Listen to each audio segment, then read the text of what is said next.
welcome to The Finder of Lost Things, exploring your superpowers of trust, healing and transformation, with me, Hannah Belton. My brother, Christian, disappeared in Mali, Africa in 2003.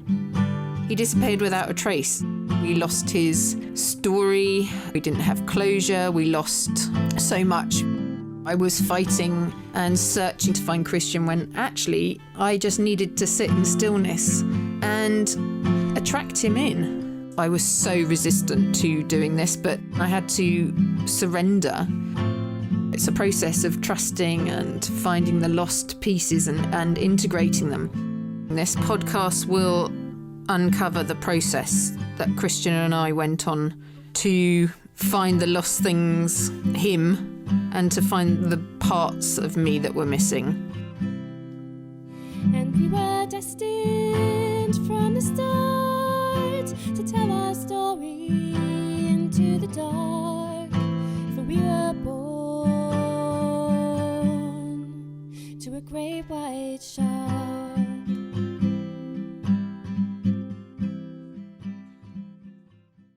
Hello, hi, welcome, come on in as usual, come on into the circle.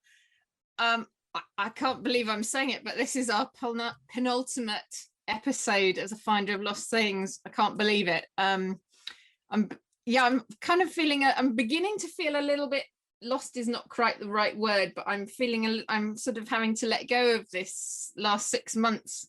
I've enjoyed it so much, and I'm just beginning to let it go in this episode, I think, probably before we do our final episode. But I have an amazing guest to share with you today, and I'm so happy that she agreed to come on the show. I think it's going to be really uplifting. I think if you are recently bereaved or you are facing a death of a loved one, or you yourself are facing your own death, I think we're going to have a really inspiring, insightful and empowering and beautiful conversation today. My guest is Louise Adams. I'm going to let her introduce herself as to her sort of qualifications for being on the show, really. But I don't even know which episode it was. It was quite early on, but I was talking about Chris's experiences of the afterlife and his death, which I need to say, he was unconscious and he was in the water. Pardon me. And I, at that time, said it would be wonderful. I'd really love to speak to a death doula. Somebody who has sat with patients maybe, or somebody who's sat with people who are dying and they know the sort of dying process, and to have somebody on who could really bring comfort and I suppose explain a little bit for me as well what Chris might have experienced.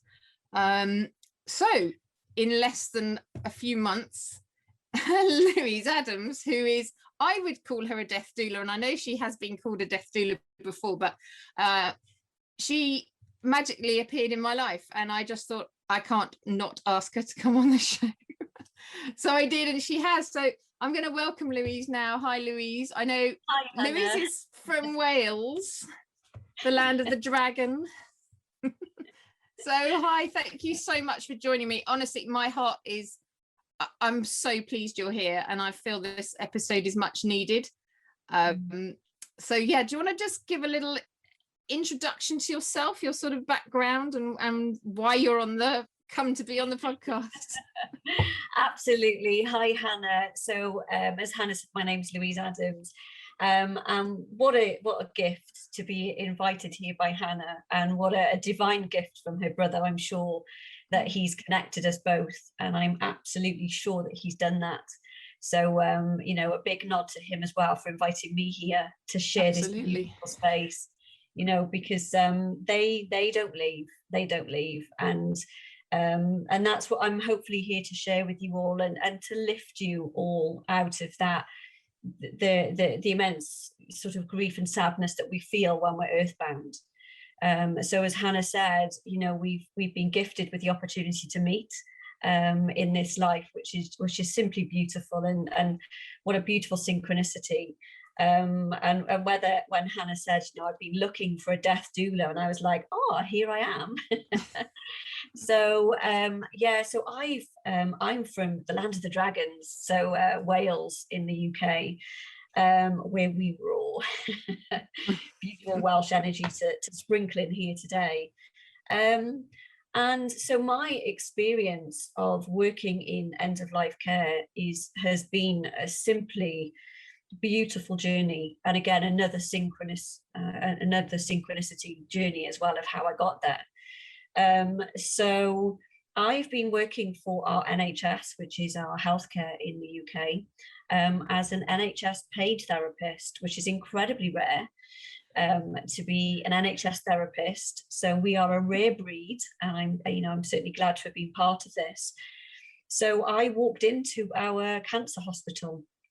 I was a Reiki master teacher and healer with already some years of experience behind me, and felt a calling to walk into my local NHS cancer hospital and ask if I could be of service.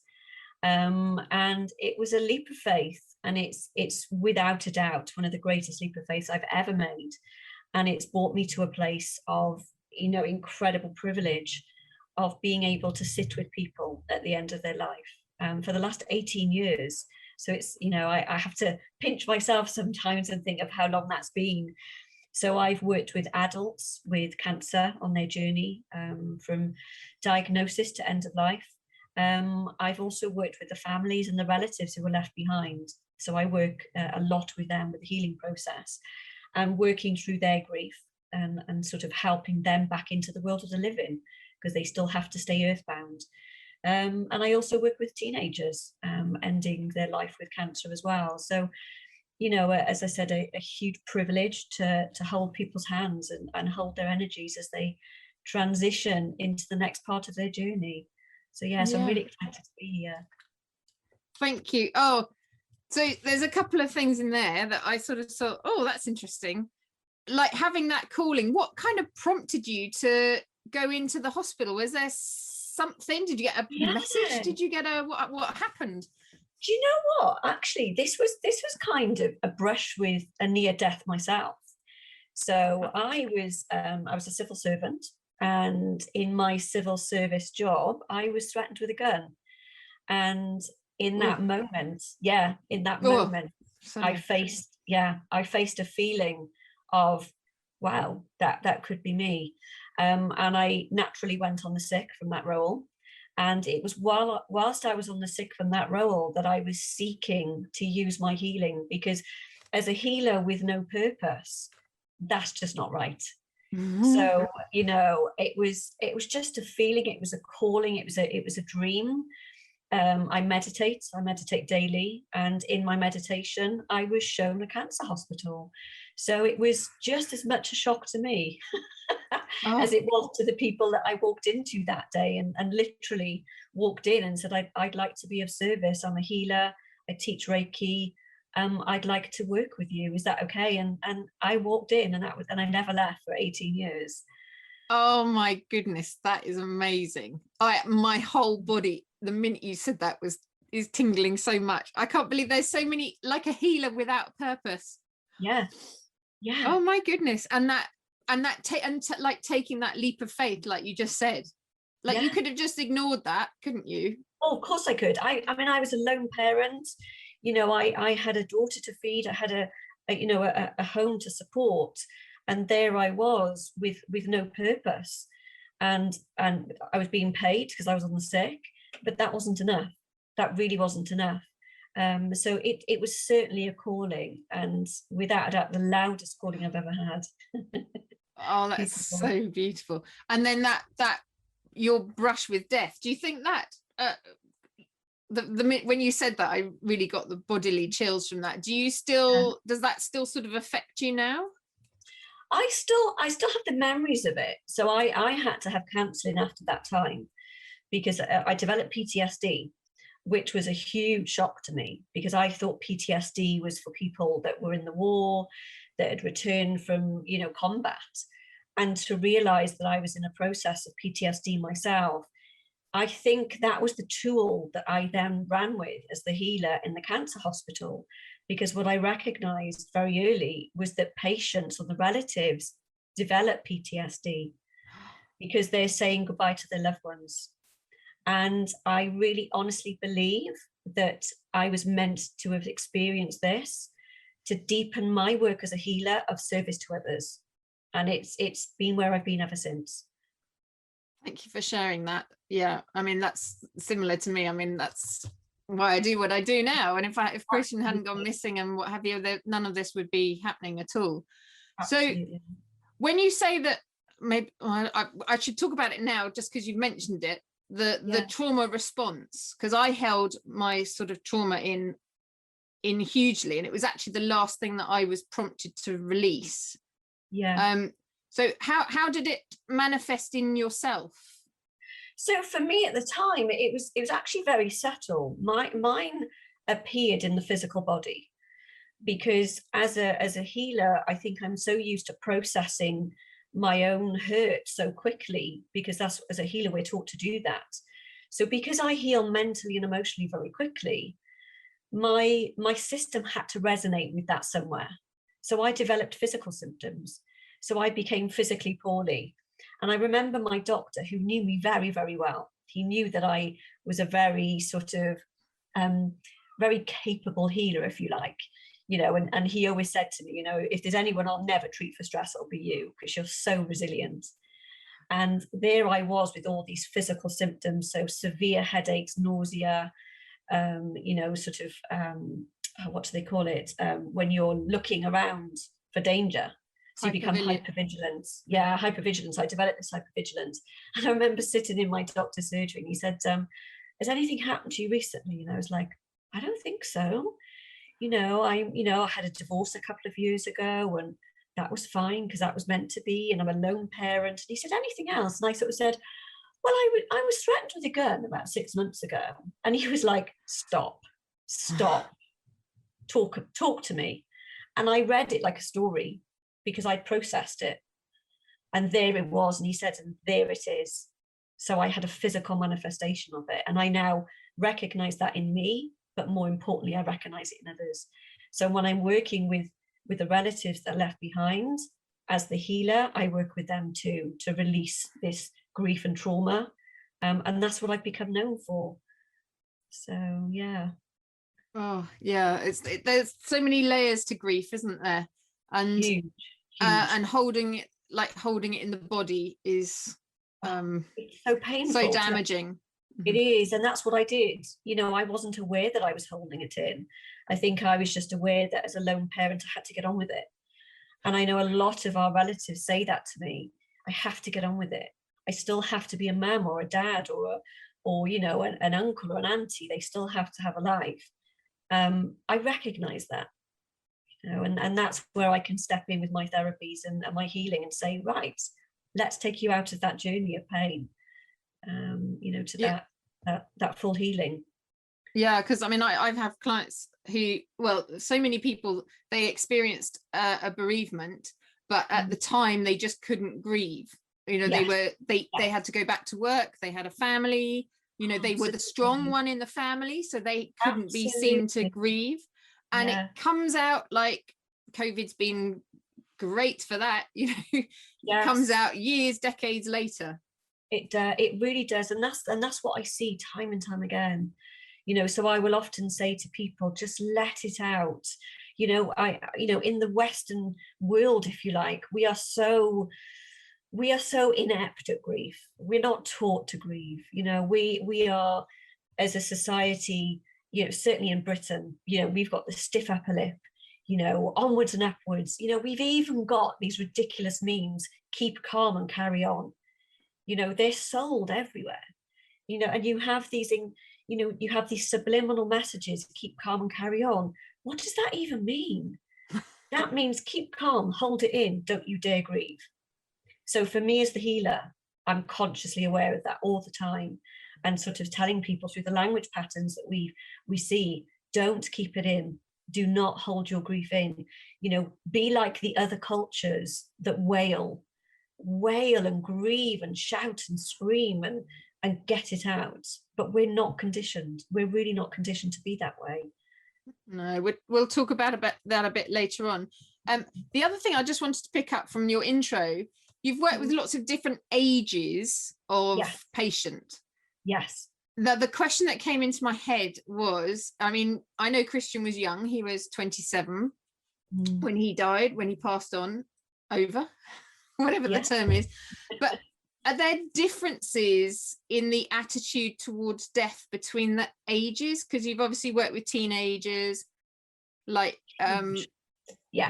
is it that a huge subject, or can you give me a sort of rough idea? It's a huge subject, but I can see it down into, again, the expectations and life that happens as an adult. You know, we've got mortgages, we've got families, we've got people to leave behind. You know, an adult when they're passing away is consciously sort of working with their family. How is this going to work, and how's that going to work, and blah blah blah. A child going through death is just, it sounds really strange thing to say, but one of the most beautiful things to see, because children don't hold on like adults do. And for me, that has been one of the most beautiful gifts in my time in end of life care, is the teenagers, the young people that die, they don't hold on so much. Their body is newer, so the body is newer, and I think that's something to do with it. But I think that acceptance, that they know they're closer to the beautiful place they came from, that's what it feels like to me. So when I think about children, and my heart goes out to people who grieve for children, for me, the children are the safest in all of this. They are the ones that transition into their near past. They're closer to where they came from. So for me, I've sat with children as they've died, and it's the most beautiful experience. And I know that sounds such a strange thing to say, because I've got one ear on the parents, you know, I've got one ear at sometimes listening to their grief, but I'm also holding the space of the child who's so almost, how do I say this without, you know, making this sound wrong, but almost excited to go back to that beautiful place of freedom from a body that no longer works, you know, because they're back with their soul. They're back with the soul without a broken body, and they understand that more than adults do. So it's very different. Oh, that's amazing. I hadn't ever thought about it like that, but that's so true, so true. Amazing. Absolutely. So your brother would have been the same. He was young. 27 with the devil may care attitude most of the time. So that childlike energy that he still has. Childlike energy kept him in the childlike spirit. So I firmly believe, having worked in the end of life with those children, is that they're so close to that beautiful spirit energy, that child vibrant energy, that they're happy. They're happy in that place. You know, adults are different. They're grieving for the family they're leaving behind, and the guilt. There's like almost like a leaver's guilt that they feel, whereas a child doesn't have that. It really is beautiful. I know we were talking before about this kind of fits in. I'm just going to go with the flow with whatever pops in.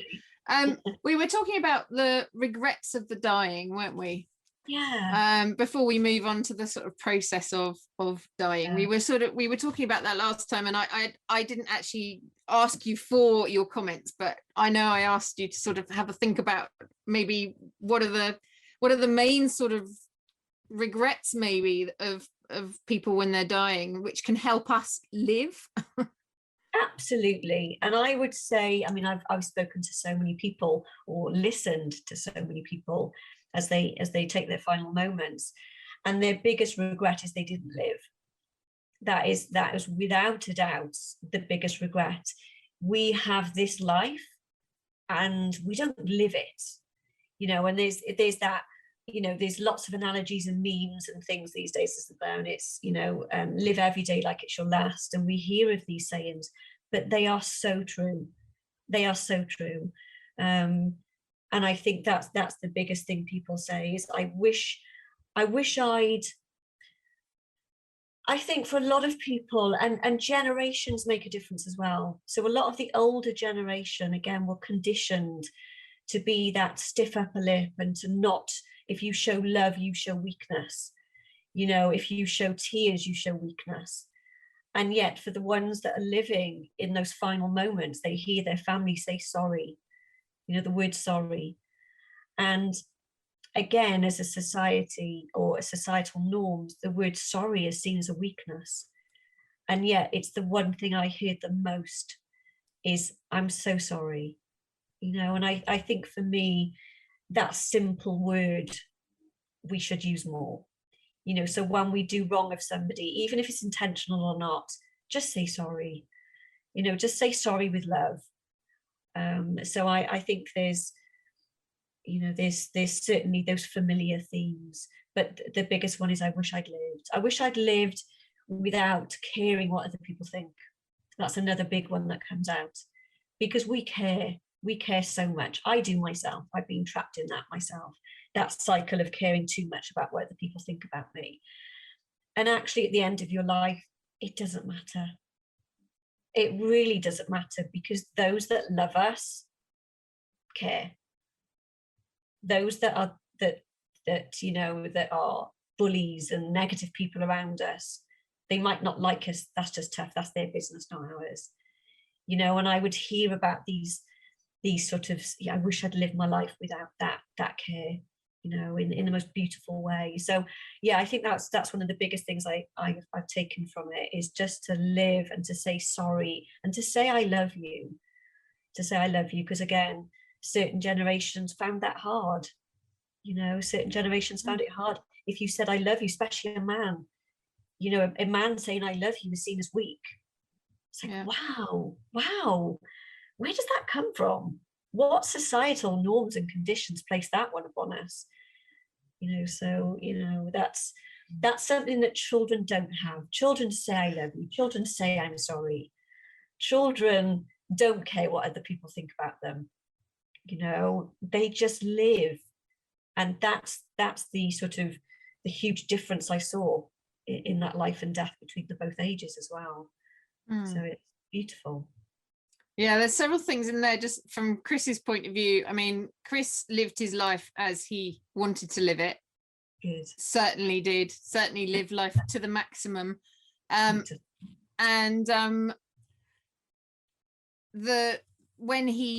we found out that he died, the one I will read you a bit later on in when it comes to it, but he wrote with me, and his main thing was how sorry he was for like the trouble he'd caused.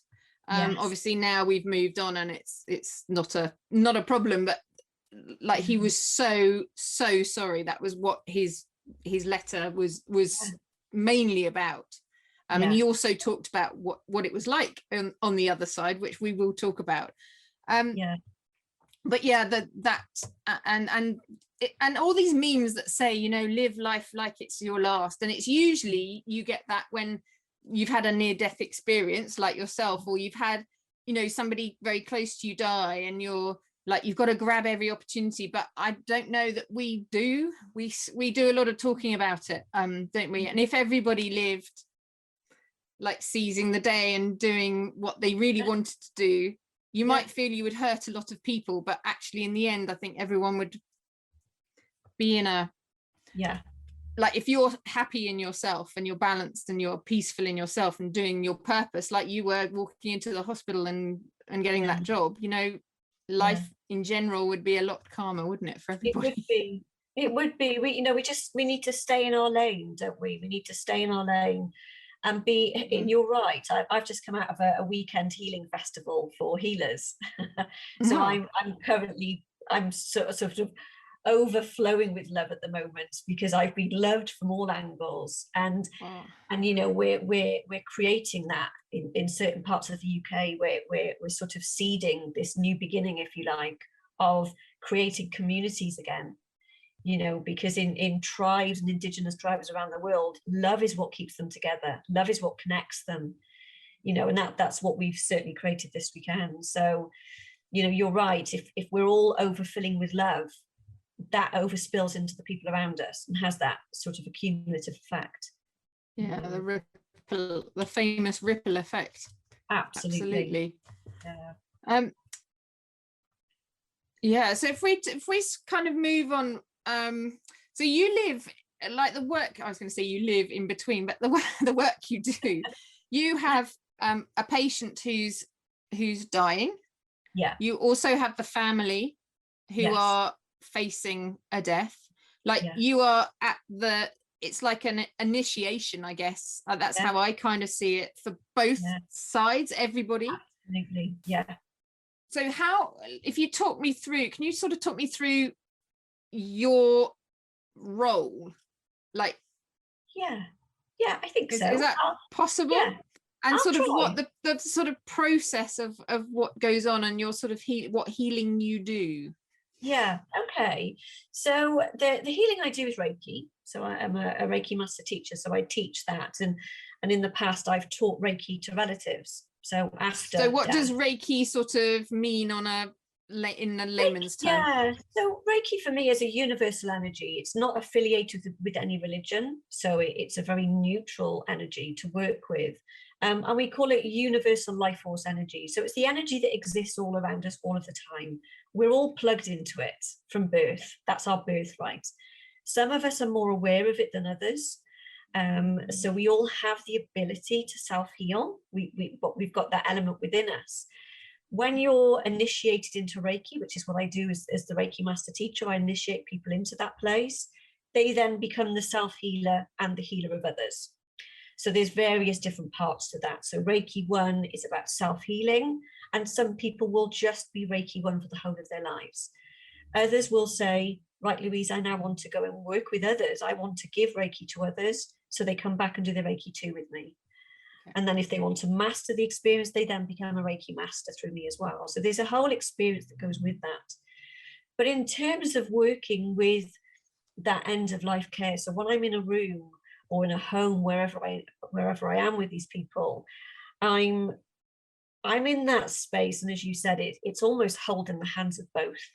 So it's holding the hand and the energy of the person who's about to leave, but also holding the space for the family to be with that.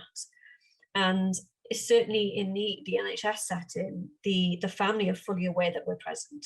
So often the patient has requested us in the past, and often the families will say they are so much calmer when they've had Reiki. So can they have Reiki at the end of their life? And that is beyond doubt the biggest privilege ever, to be invited into that space, especially when I've been invited into people's homes as well, which is even more profound and even more beautiful. So I'm going to talk about the home because I think that's where it's at. So when people are home in that beautiful space of theirs, I will sit with the patient and just hold their energy, and I will go to where I'm guided. And when I say guided, it's not some mystical woo-woo, it's that just feeling of where does this person want me to hold them right now as they leave. And when you say holding someone, can you describe that, what that means? Yeah, of course. So it may be that I literally just hold their feet. It may be that I just hold their feet and just sit with the energy in the physical body and hold them physically. Okay. Or it might be that if a particular person is very, if the person I'm working with knows about energy and they know about the chakra system, for example, I've worked with people's chakra systems before and worked with their energies and just held their system. And that's probably a whole new conversation because that's a whole new realm of itself. So I will go to where I'm guided. So I will either hold them physically, which 9 times out of 10 is what I will do. So I will have my hand on their body somewhere. It might be the feet, it might be their heart. Very often I feel called to their heart energy because that's where the fear is at the end. So for some people, when they're holding on and they're fearful, I'll hold the heart and I'll hold their hand. So I'll literally hold their heart energy. And I sit with that person and work with healing, and the person takes that off you. So as a healer, I never profess to go to someone and give healing. The person takes healing from me. I just act as the vessel. It's not an egotistical thing of like, I'm going to give you healing until you pass. It's, I'm going to sit here, take what you need until you've left. And that in itself is just a beautiful connection. So I will hold that person's energy. If I have maybe a relative, then, and relatives will hold their family, so they'll be holding their hands or holding their head and touching them. Sometimes if a family relative is literally close to freaking out and they've got that fear, I'll often hold them at the same time. So what I often do, and what I've often done, is almost act as a bridge between holding the heart of the person who's dying and holding the heart of the person who's left behind. And it's, even if it's just their hand or their heart or their head, wherever that might be, it's just holding until we just equalize the energy between them leaving. And it's just, I'm smiling because it's just the most incredible experience. It really is. Oh goodness, I understand that. So they're level, so they're both in a place of love. Yes, completely. Essentially. So the fear has gone. Yeah, you hold it till it dissipates, because they feel the love and the connection and the healing. Both of them do at the same time, and it's a simultaneous feeling of that person calming, the person who's left behind is calming, and the person who's leaving is calming as well. So you're taking away that fear on both sides. You know, you can't take away grief, but you can certainly work with fear at the end. And I think that's a lot of what my healing is. It's balanced in the fear at the end. Okay. And you described to me when we chatted earlier about the actual dying process. Yeah. Can you, and I know it was one of your first experiences that really, well, I mean, can you describe that to me now? I can, yeah. So it's one of the most probably profound experiences. So it was not that far from my own near death, I suppose. So it was in the very beginning of my journey in the cancer centre. And I was working with a beautiful friend of mine, who's still a beautiful friend of mine. And she had just lost someone herself, but she was also one of the healers in the cancer hospital. And I had also, I can't remember at this stage, I think I'd also taught her Reiki as well. So we were working with Reiki together. And I said, well, why don't we work with this lady together? You know, you've just passed your Reiki. Let's do this together. Let's share the experience. And without a doubt, it was the most profound death, I think, you know, in all of them, because it was my initiation myself into that. And I work with the chakra system in the healing. So we work with the 7 main chakras. There are many more, but we work with 7. So we work up the body, if you like. So if you could liken this, and if you could imagine, for those of you that are listening, that the root energy is round about the hips. Then you've got the sacral energy, which is round about the waist. Then you move up into the solar plexus, which is diaphragm area.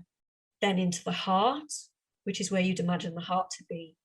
Up into the throat, which is where we express our truth. Then into the third eye on the forehead, which is our reality and our imagination. And the crown is at the top of the head. And the crown for me always represents that leaving space. And this is what I now know from working here. So the root energy for me is the body energy. It's the physical body that's going to be left behind.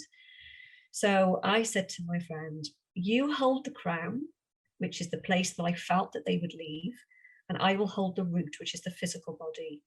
And one by one, let's just see what happens. And we really did open ourselves up to, let's just see where this goes. It was beautiful.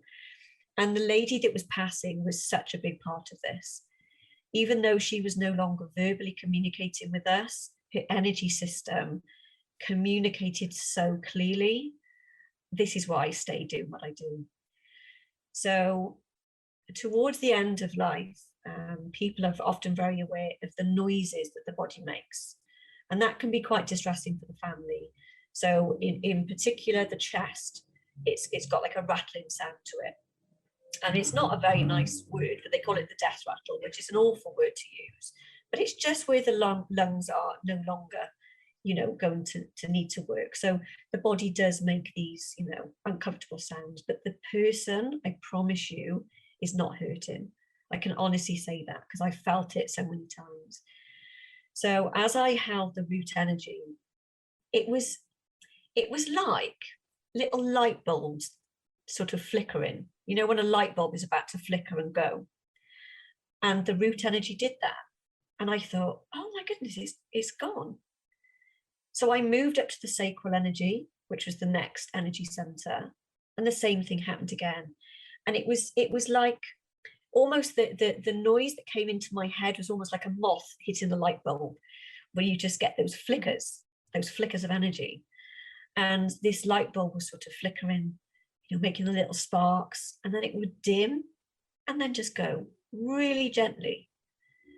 And then the same for each energy center. Solar plexus did the same. The solar plexus is the seat of our soul. It's our life force energy. So it's a huge part of us. So that took the longest, because that's the one of the biggest energy centers that we have. But again, it was just beautiful, and you could almost see the colors of the energy system as this was happening as well. So it was, a sort of kaleidoscope of color for us as the healers. But for the person, for the lady that was passing, it was such a beautiful feeling of acceptance. And just one by one, these light bulbs just dimmed so gently, and then just went quiet. But the feeling was one of lightness for her, was one of full acceptance, was relief. For her, it was like, oh, I'm leaving. I'm going to the place. I'm going back to my soul energy. You could almost feel her excitement. So she had excitement, she had awe and wonder, and yes, she felt the person she was leaving too. She felt that too, but she also felt this acceptance of like, this is okay, I'm fine. And then all of these energy centers closed down. So I then almost didn't have a purpose anymore, because I was still in the physical body, and my friend had the crown, which is the top of the head, which is ultimately, to me, the place of that connection to source, to universal energy all around us. And she left through there, and it was just the most beautiful experience. Beautiful. Oh. Goodness, thank you so much for describing it so beautifully. I feel like I'm entranced by you and the experience. You also told me, I don't know if you want to explain as well, the reaction of loved ones when they find it hard to let go. Yes. I know you had an experience that you described to me. Would you be able to share that? Of course I will. It was the same experience. So it's the same person, and without a doubt this was why it was so beautiful, because it taught me how immensely powerful grief is. Because what happened was, as she was leaving and she'd left, we didn't hear anymore her body. So we had almost zoned out completely of her physical being, because she'd gone. But what happened, and it was beautiful and sort of shocking all at the same time, of that transition to hold between life and death. Because as she left, and of course the breathing had stopped, we were holding her energy with such awe, and we were looking at each other. And I looked at my friend, knowing full well she'd been recently bereaved herself. And I looked at her and just nodded and said, "Are you okay?" Through my eyes. We didn't speak. "Are you okay?" In other words, do you want me to carry on? Do you want me to hold? And there was this beautiful connection here with us as well. But when the husband heard that she'd gone, he screamed. He let out this almost primal scream of grief of, oh my God, she's gone. And as he did that, it was so loud, it shook us all. It literally shook us all. But what it did was it brought her back into the physical body with such a jolt. I will never forget it. It was like dominoes falling. When you hit one domino and all the others go down. She sort of almost swiftly came back in, but in a shocking feeling. It didn't hurt her, but it was just a feeling of just like, it's okay, I'm still here. And she survived another 6 hours for him. So he brought her back just for that time. And I've not seen that since. That's extremely rare, because what I don't want to give is the unrealistic expectation that if you do that, you can bring your people back. You know, because we have to be realistic with grief at the same time. Mm-hmm. But to stand in both of those worlds for me was just, wow, the power of physical grief, you know, the power of grief to sort of not let go. But she had gone, she was so ready. And it just left us with that feeling of like almost sadness for her that she was so ready to go, but an awe for him and an awe at her for just staying that one last moment.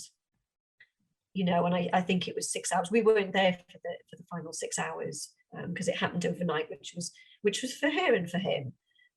You know, and then he was able to finally let her go, because she chose to leave then. But yeah, that was, you know, just to feel that jolt back in. But the knowledge as well that she would have gone so peacefully. Mm-hmm. And that's what you normally see, is it? That's sort of that first experience you had, you've seen that replicated again and again, have you? I have done. I suppose I have seen that, because, you know, not always in that direct way. That was quite unique, because we were part of that experience. But I think certainly the power of grief to, it's so hard to verbalize some of these things. It really is. And I'm trying to do it justice by putting it into words. She was just able to hang on that little bit longer. Whereas other people I've worked with know when the relatives have left the room. So I also have experience of relatives so the person who's passing away doesn't want their relative to see them at those final moments. And I categorically know that the person can also choose to leave. And I've seen that more. I've seen that much more than I've seen that first story. So that first story of him pulling her back was quite unusual, you know, but the other way round is more normal. So we will sit with patients and work with patients, and often the patient will say, I don't want my family to see me die. I don't want them to witness my death. Mm-hmm. And through time, we've often said to people, you will know and you will choose. And that's all we can say, because you can't prescribe that for people. So we will often have that sense of like, don't worry about it. The right thing will happen. But I know from the people who've gone, the relative will be with them for days. And I mean days at a time. They haven't showered, they haven't brushed their teeth, they haven't eaten a meal. And the nurses will come in and out and say, please go and have a break, but they will stay. And one in particular sticks to my mind. And she would not leave the room with her daughter. And I kept saying to her, you have to nourish yourself first. You have to. Because if you're going to say goodbye in the strength that you're going to need to say goodbye, you're going to need to live. And I know that seems a really strange thing to say, but you have to be alive to say goodbye. Mm-hmm. Because otherwise you're going to pass out, you're going to be ill, and you're not going to be present. But what often happens then is that person will go for a shower, they'll go for food, they'll walk down the corridor, they'll get fresh air, and the relative will choose to go. And for me, I take huge comfort in that, because it's what they want. Mm-hmm. But I know from the relatives I work with and the family that are left behind, the survivor guilt that people feel in that moment, they carry for the whole of their lives. And as the healer, I'm always saying to people, they chose. Please don't feel guilty, because they chose to go when you weren't in the room. So please don't carry that around like luggage for the rest of your life, because trust me, that was divine timing. That was deliberate.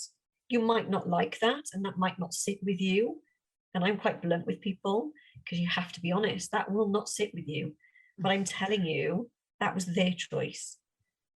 So the memory you have of them is living. Ah, okay. Yeah, I get that now.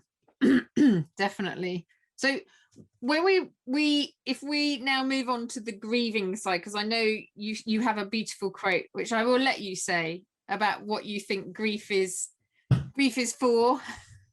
Remind me. Oh, you said it a couple of times actually. Grief is for us, not for them. Yes, So, absolutely.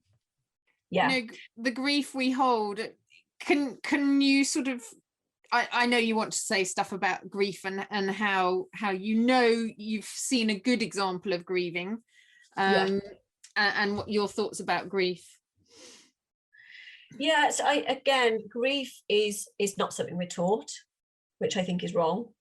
You know, when you consider, if we're being pragmatic, that the only guarantee we have in life is that we're all dying from the minute we're born.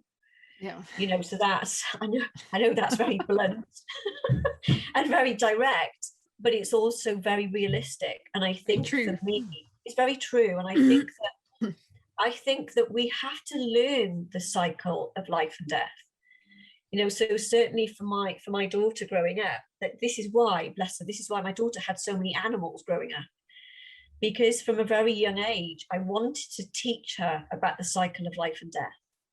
Because I know that every child goes through a phase of realizing, and the child will, all of a sudden, the child will get to a certain age and they're no longer closer to the place they came from.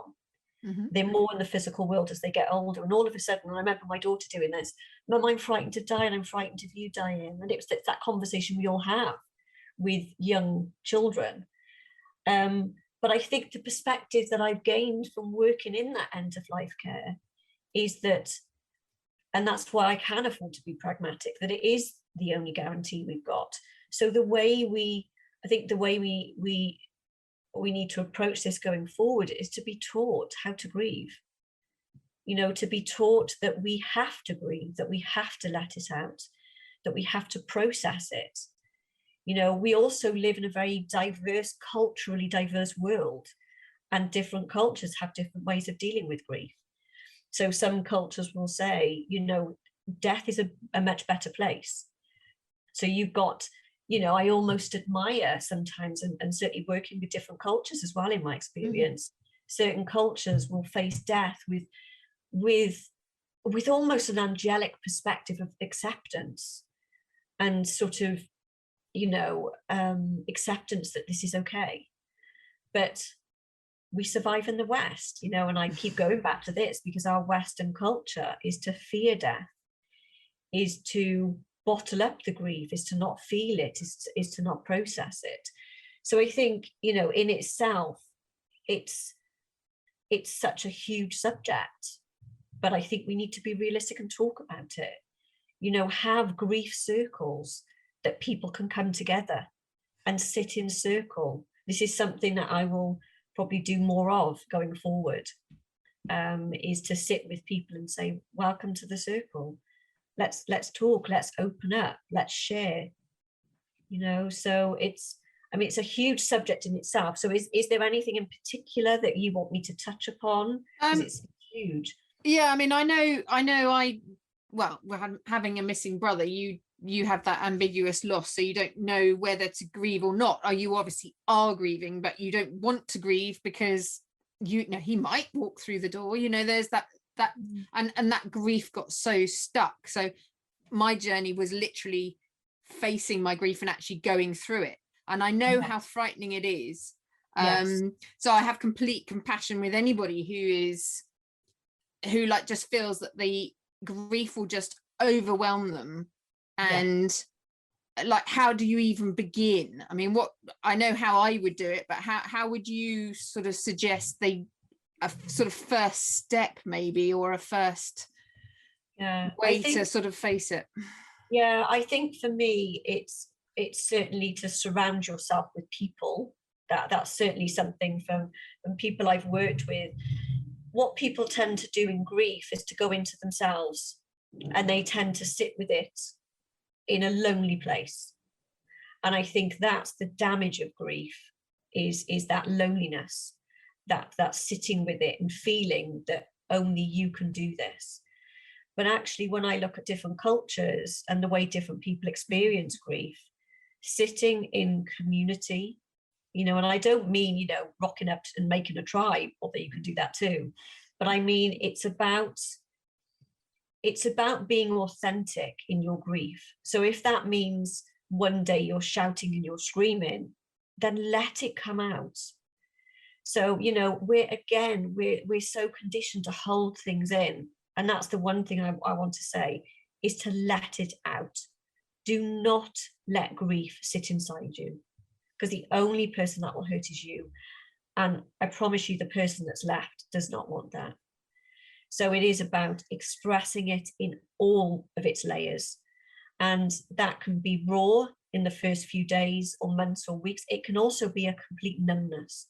So a lot of people I work with experience a numbness that often and I'm going to say the first year, I think I spoke to you about this before, there's an expectation that the first year is the hardest, because people say, you know, or there'll be birthdays, there'll be anniversaries, there'll be Christmas, the first birthday. And what tends to happen then is community arrives for you in that first year, if you're lucky enough. So friends will phone you. It's their birthday coming up. What can we do? What would you like us to do?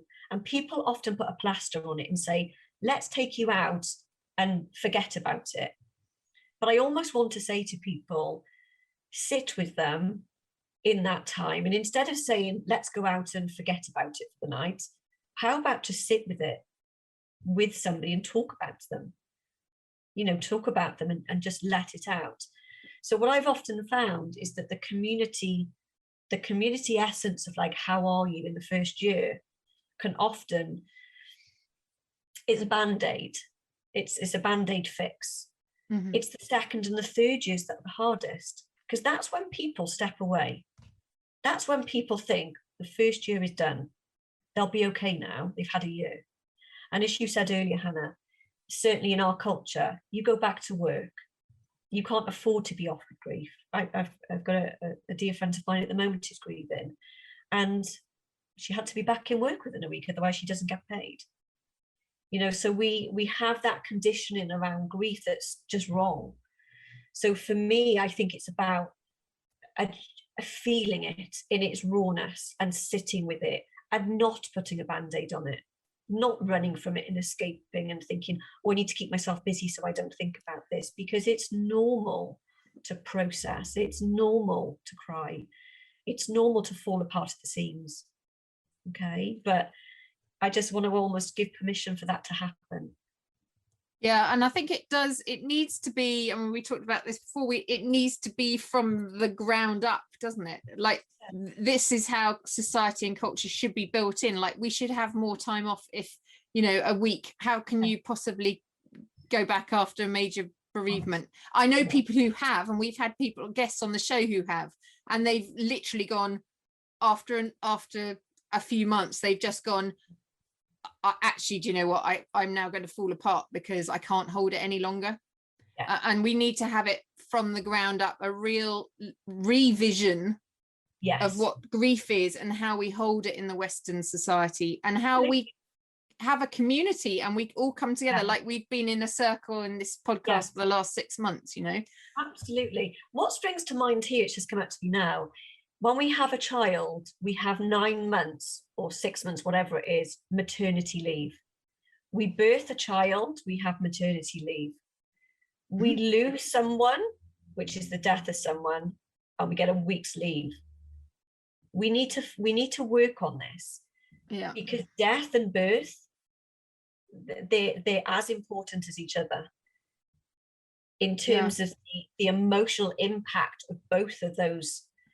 We hold so much reverence, don't we, for birth, and, you know, have to have that time off and blah blah blah, because it's a beautiful time. Grief is a hard time. It's a difficult time to let go. So why aren't we giving the same amount of time? You know, I'm not saying you should have 6 months paid leave, but I'm just saying let's talk about that. Let's talk about that disparity.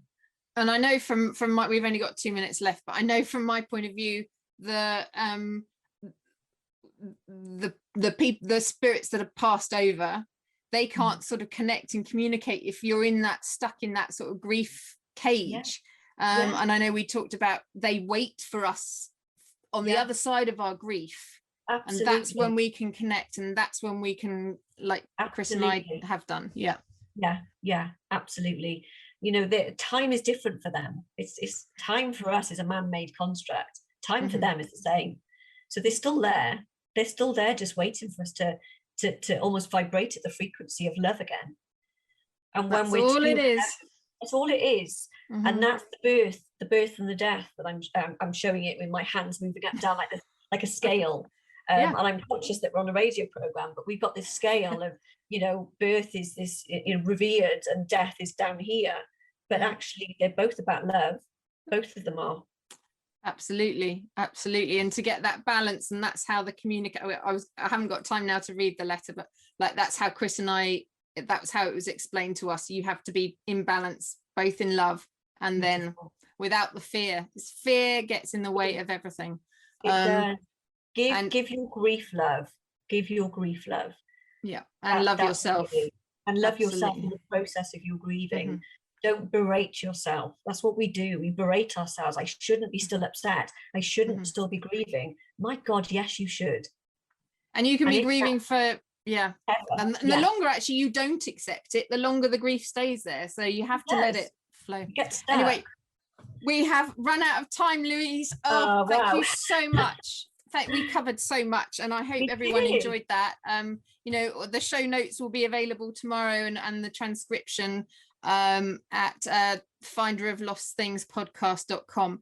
So thank you so much, Louise. Where can anyone find your work? Give us a quick sure. So I'm a little bit hidden on social media. I'm a bit of a nightmare for it, just because I work with word of mouth. So my therapy name is Just Be Therapies online, and I think my website is Louise at Wherever You Are Just Be. Because I couldn't find a name that was short enough. My name is Just Be, but so wherever you are, justbe.com is where people can find me. But just connect with me, and if I can help anybody, certainly in that process, then I will. That's what I do. With love. Bless you. Thank you so much, Louise. That was amazing. So that's it's going to be our last show next week, and we have Laura Gardner, who was on our first show, who actually created our theme tune. She's going to be on with me, and we're going to do a look back at all the last 6 months and try and work out the processes and trying to pull all the threads together. So I'm so looking forward to that. So thank you to Louise, and lots of love, everybody. I'll see you next week. Bye.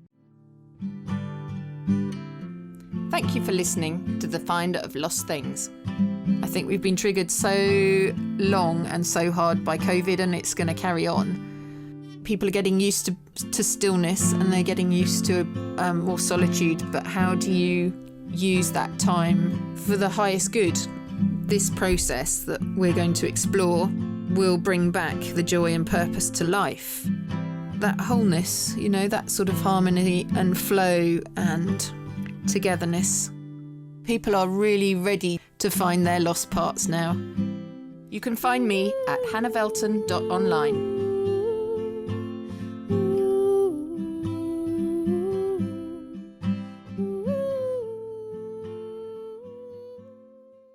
The views expressed on this program are those of the host, guests, and callers, and do not necessarily reflect the views of the station, its management, or advertisers.